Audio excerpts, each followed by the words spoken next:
నమస్కారం అధ్యక్ష. ఈ టిట్కో హౌసింగ్ గురించి అధ్యక్ష మీరు అన్నారు అరగంట టైం ఇస్తానని మంచి ఆలోచన అధ్యక్ష. కానీ దాంట్లో ఏంటంటే 2014-19లో 550,000 లక్ష రూపాయలు కట్టినారు అధ్యక్ష.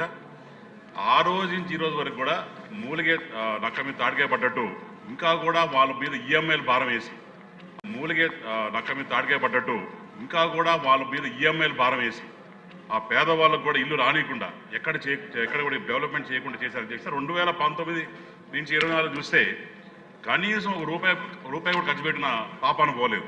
ఆ పాపాను పోకుండా కూడా వీళ్ళు ఏం చేశారంటే అధ్యక్ష, ఏమైతే టిట్కో హౌస్ ఆల్రెడీ అలాట్ చేస్తున్నాయో అది జగనన్న కాలనీకి మారుస్తూ వాళ్ళ సొంత మనుషులకి కావాల్సిన వాళ్ళందరూ కూడా టిట్కో హౌసింగ్ ఇస్తూ అవి క్యాన్సిల్ చేసి జగనన్న కాలనీలో 1.5 సెంటు లెక్కన ఇచ్చి అన్యాయం చేశారు అధ్యక్ష. దయచేసి దాని మీద దృష్టి పెట్టి ఈ జగనన్న కాలనీలు ఏవైతే ఉన్నాయో దాంట్లో పెద్ద ఎత్తున అవకతవకలు జరిగే అధ్యక్ష అని చెప్పి చెప్తున్నారు అధ్యక్ష. రెండో విషయం అధ్యక్ష, కాళహస్తిలో మరి శ్రీకాళహస్తి రూరల్ దగ్గర 96,000 మంది జనాభా, టౌన్ అండ్ రూరల్, వాళ్ళందరికీ కలిపితే మొత్తానికి ఉండేది ఒక ఎంఆర్ఓ ఆఫీస్.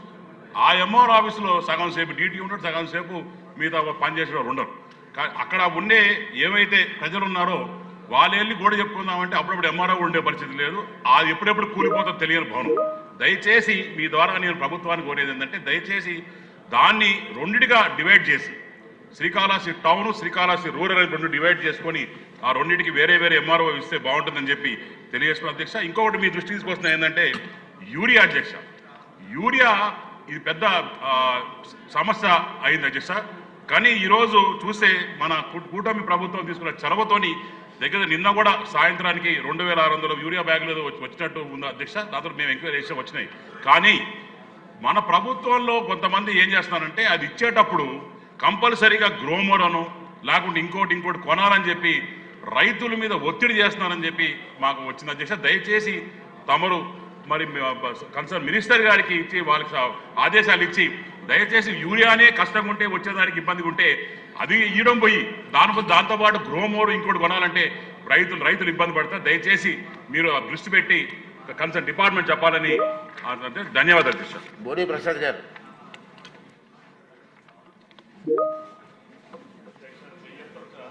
ధన్యవాదాలు అధ్యక్ష.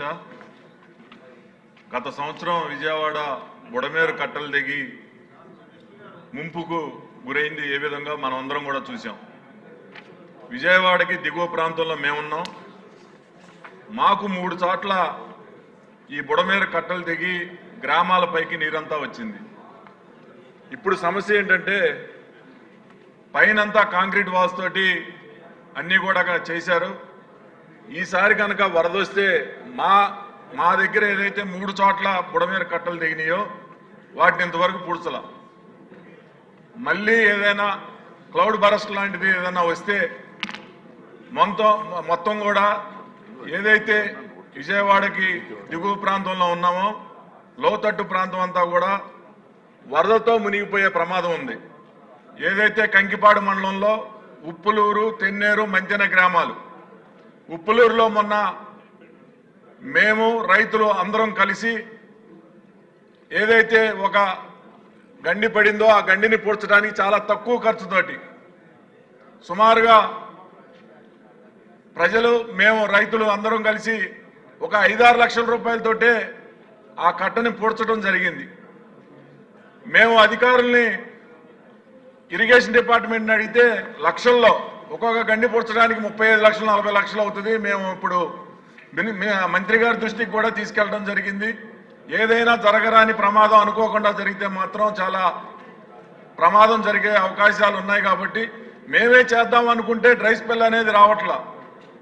కనీసం మంత్రి గారు చర్యలు తీసుకొని ఆ గళ్ళు పూడ్చే ఇది చేయాలని నేను కోరుతున్నాను.